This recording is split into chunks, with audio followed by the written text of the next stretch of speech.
Hey, what's up? My name is Jonathan. Here to talk to you about, social distancing and its impact on the hospitality industry. I guess my qualifications for talking about this is I am a product of that industry. So beware, viewer, beware. I drink and I smoke cigarettes and I am going to use profanity. So just be cautious about that. I hope you're okay with it. If not, Hallmark Channel's waiting for you. But we're definitely not here to talk about any Hallmark type of stuff. This is real world, hopefully worst case scenario on what could happen to the restaurant industry. And it's could impact millions and millions of more lives than what we're already dealing with here in the current situation here in the U.S. Specifically, I'll be talking about that. But a lot of this is going to apply to elsewhere in the world and different aspects of hospitality too, not just restaurants. This is going to affect hotels, definitely going to affect tourism. We're seeing it in the airline industry and, other forms of transportation as well. So buckle up. It's going to be a rough ride here for the next God knows how long. But I think the next 16 to 18 months are going to be very, very interesting for this industry. So, I'm just going to do my best to try to explain it to you guys. If you're interested in the topic, hang out. I'm going to break this up into several videos because it is going to get into detail. I just kind of want to introduce some topics to you guys and see what's out there, what's going on, and try to get my point across as best as I can. But again, I'm an experienced restaurant manager. By no means I'm going to sit here and tell you I'm an expert. Anybody who honestly tells you they're an expert in their field, I think, should be questioned, because it kind of would imply that you know everything about the topic or whatever the case may be. And I don't know everything about it. I haven't been in the industry specifically for a few years. I haven't been out of it that long, though. But I guarantee you I probably know more about it than just about most of you. So, again, maybe this is for my own personal benefit to kind of make sense of the whole situation, because I've got so much time of my own personal life and career invested in the topic, the industry, that it's just a shame to see it all go to hell basically right now. And it's not going to get any better. And I know people are optimistic about opening back up, but the truth of the matter is that opening up process is going to do just as much damage as we've already done being closed down in the first place.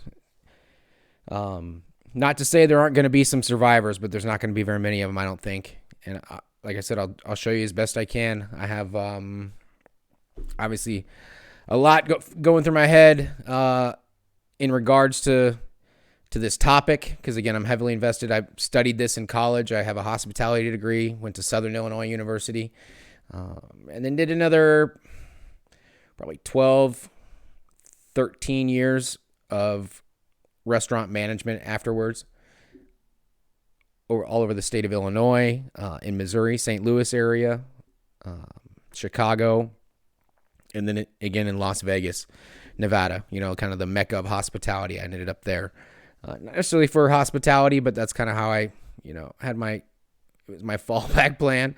And that's how it worked out. So worked for a couple companies out there, primarily here in the Midwest. Let's see, I did an internship for a Damon's company, Damon's Corporation. It was like a rib, sports grill, bar, family place, with like the speakers in the booths and stuff like that. Worked for Houlihan's for a big chunk of this, partially for a franchise group, partially for the corporate side, about 4 years of each. And again, that took me all over Illinois, St. Louis, Missouri, and a short little stint in Michigan for a little project. In total, I think I worked at 11 of their restaurants or stores. And then went on to move to Las Vegas, like I said. Worked for a gaming bar company for a little while. I'm not even going to name them because I don't really love the people I worked with. Didn't like the people I worked for, so they're not getting any advertising. But then I worked for the Cheesecake Factory out there as well, and that was kind of a bittersweet kind of arrangement, to say the least. But I don't know. I just didn't feel like that was the right company for me. Especially the culture just wasn't for me. And honestly, to name drop that particular company, they've got the biggest hurdle to jump over here with this whole social distancing going forward, just because their business model is so Pardon me. Ridiculous. Got the Rona. No, it's a couple packs of cigarettes a day that gets that cough. So don't smoke. And that's a benefit of staying, since the restaurants are closing, a lot of kids maybe won't get exposed to smoking. So there's one plus, right? Let's see where I've also traveled a lot, all over the country, a lot. I think last year I was looking at my Google my Google Maps stats, and it was somewhere around 600 new locations, and that's like bars, restaurants, hotels, all over the country.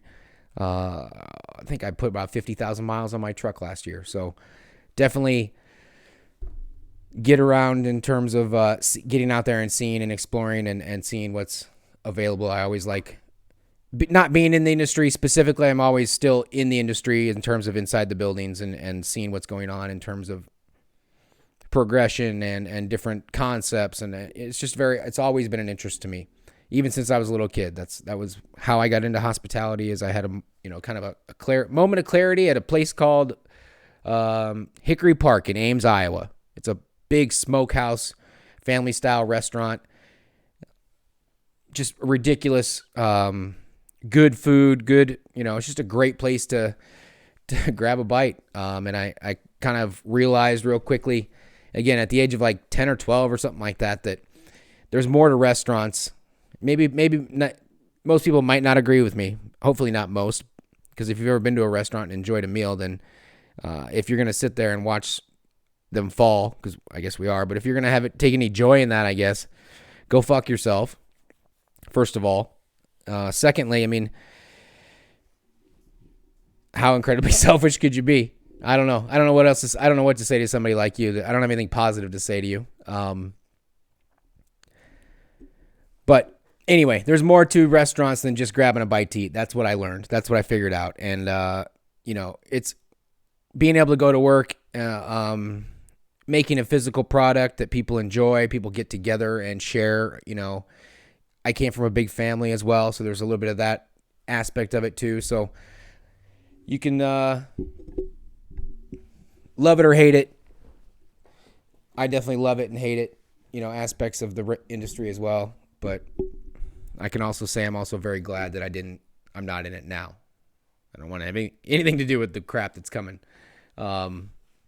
I worked, kind of learned the industry through the 2008, 2009 housing crisis, economic downturn, whatever you want to call it. And if any of you were in the restaurant industry at that time, especially owners, operators, you know exactly what I'm talking about. That was hell. And what's coming is obviously, as you can tell, as you're seeing right now, is way, way worse, multiplied by God knows how many.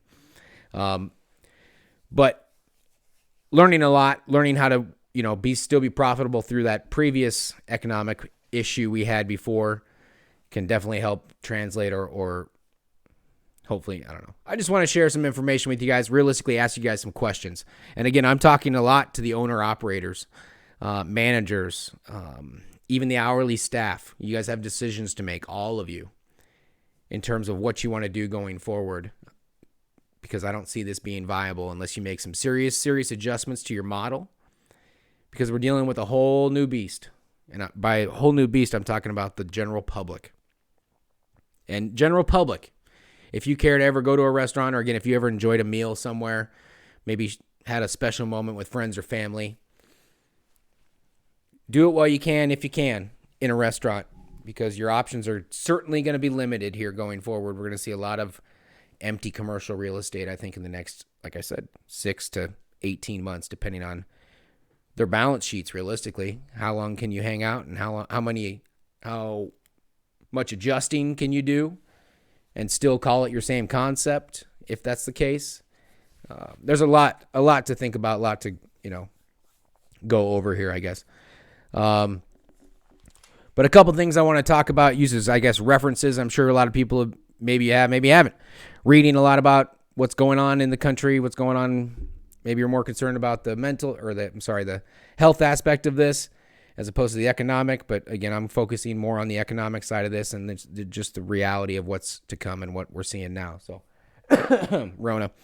But I've got some, again, references. Saw a couple videos. A guy named Shad Shad Sullivan down in Texas, he's a cattle farmer. He made a video about a month ago probably talking about when the supply chain started shutting down and the slaughterhouses started getting shut down. Obviously, you saw, some problems, and it's going to continue. Again, I'll try to get into that as best I can as well. I've got some insight from inside that industry too that maybe I can share with you. So that's a whole nother topic. But even like produce, like onion farmers, I think the guy was in like Idaho growing onions. He had just had piles and piles, maybe 500,000 onions sitting there, just going to rot in the sun or in the rain or whatever, because there was nowhere for it to go. You shut down the restaurants, the demand cuts off, and that food goes to waste. And videos of dairy farmers and stuff like that dumping out milk. It's just tragic and sad to see that food, number one, go to waste. Two, besides the restaurant industry going to waste.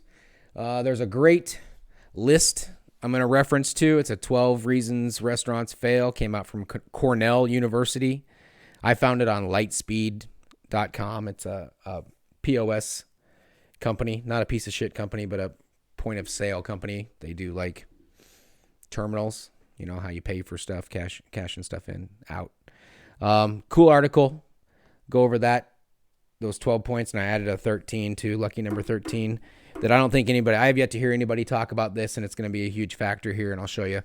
I saw a couple, like last week, there was a Rogan podcast with a guy named Adam Perry, business owner, chef, restaurateur in LA, West Coast at least.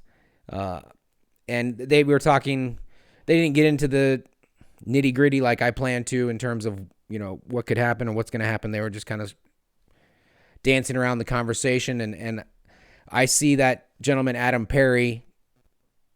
I guess that's kind of who I'm making this video for. If there's a chance that I can help you, maybe, again, just maybe by asking you some questions that you might not be thinking about, or whatever the case may be. The guy seemed kind of lost. He just had his head down cooking. I think that was exactly what he said. Just my head down cooking for whoever will take the food, which maybe that gives you peace of mind for a little while, but it's kind of, in a way, just kind of keeping your head buried in the sand and not facing what's to come.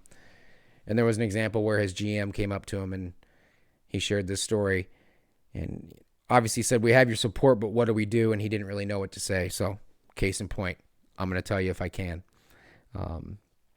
Sounded like a great guy, great chef. Dry aged beef and stuff was his kind of specialty, so it sounds interesting. And then there was a great interview from Ray Washburn.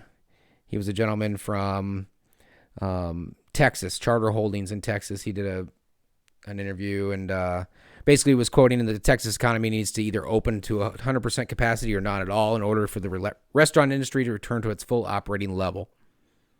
I think full operating level, again, is kind of a wet dream, if you will, at this point, based on the customer base you're going to be seeing and dealing with. So I wish him the best of luck too, but he's got the right idea. He knows he can't do it half-ass or halfway. You got to wait till it's 100%, and I agree with that as well. And I'll show you guys. Guess what? I made a cool model, because I know that's the only way people believe things anymore is with a model. It's basically a budget of a weekly schedule for roughly $5 million in annual sales, broken down by week, labor, departments, food costs. It's all set up. So I'll show you guys that, and I can play around with those numbers and manipulate them so I can show you what's going to happen. If you're only getting 25% of your sales, if you're only getting 50% of your sales, guess what? Your footprint's still the same. You're still paying the same rent, or maybe you're not paying rent at all, but that's going to catch up too. So you're in some trouble, folks, whether you're paying rent or not. I'm going to be using the White House guidelines just for the sake of simplicity. Each state is different. Everybody's in different states, but there's some that are open, some that are opening up, and some that are going to be locked down for a while. So everybody's in a different situation. Different types of restaurants are going to be affected differently, of course, depending on how much of your volume came from a dine-in scenario. If you're a casual dining, God forbid if you're in banquets or venues or conventions, you're completely fucked for the next, again, 12 months probably. Rona.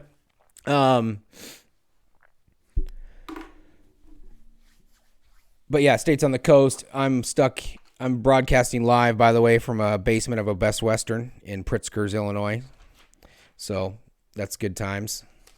But California, New York, New Jersey, Michigan, Maine, you guys, you know, going to be locked down for a while. So having a dining room is a huge disadvantage right now. But yeah, that's about it. I'll see you guys soon. I'm going to get on to the next couple videos, but again, I don't want to bombard you all at once because it would be a long one, and this way it'll be a little bit easier to digest. So see you guys in a little bit. All that good stuff. Enjoy some funky music. This was what? Big Al's from Jason Limpy? Oh, hold on. Before I go. The Other. There was a great blog post that came out over a month ago, and this is the real first one I read, honestly, when this all started happening. Came out April 12th by Joel Parentreau. It's called Why Restaurants Are So Fucked. And I'll have links to these in the videos and stuff too, so you guys can reference them if you want. But it's a cool, she sounds like she works in the industry. I think they even own a bar or a restaurant, and they're seeing the real life. She breaks it down a lot. She's very foretelling, and her and I were on the same boat. I saw this early too. I've been meaning to make these videos for a long time, but honestly, it's not something I'm excited about doing. Plus, I got some camera upgrades, so this would actually turn out halfway decent. Spent a lot of time on this intro the intro outro thing you're about to see too, this logo. So enjoy that. The whole 30 seconds it took me to put that together. But again, I'll be back in a minute.